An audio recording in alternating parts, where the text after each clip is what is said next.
बुलढाणा जिल्ह्यातील वडनेर भुलजी गावात पाणी टंचाईचा प्रश्न दिवसेंदिवस गंभीर होत चालला असून ग्रामस्थांनी आता थेट रस्त्यावर उतरून आपला आवाज बुलंद केला आहे।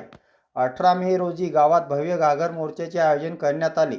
गावातील नागरिकांनी डोक्यावर घागरी घेत गावातील प्रमुख मार्गावरून मोर्चा काढत प्रशासनाचे लक्ष वेधण्याचा प्रयत्न केला। मोर्चामध्ये महिला, युवक, शेतकरी आणि ज्येष्ठ नागरिक मोठ्या संख्येने सहभागी झाले होते। पिण्याचे पाणी द्या, गावाला नियमित पाणीपुरवठा करा अशा मागण्या नागरिकांकडून करण्यात आल्या।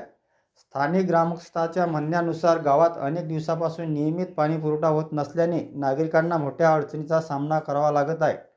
वाढत्या उन्हामुळे परिस्थिती अधिक गंभीर बनत असल्याचे ग्रामस्थांनी सांगितले। आंदोलनादरम्यान प्रशासनाला निवेदन देण्यात आले असून कायमस्वरूपी पाणी योजना राबवावी अशी मागणी करण्यात आली।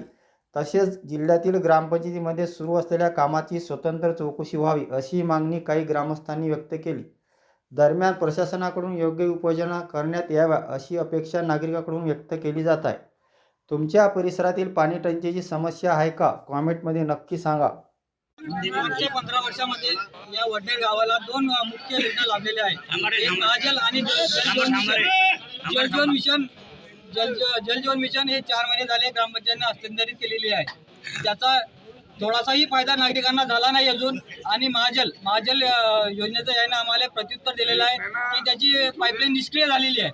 मग पाईपलाईन त्याची निष्क्रिय झाली तर जलजीवन मिशनची पाईपलाईन गेली कुठे, हा प्रश्न आम्हाला प्रशासनाला विचारण्याचा आहे आणि त्यांचा जाहीर निषेध करतो आज मी। धन्यवाद।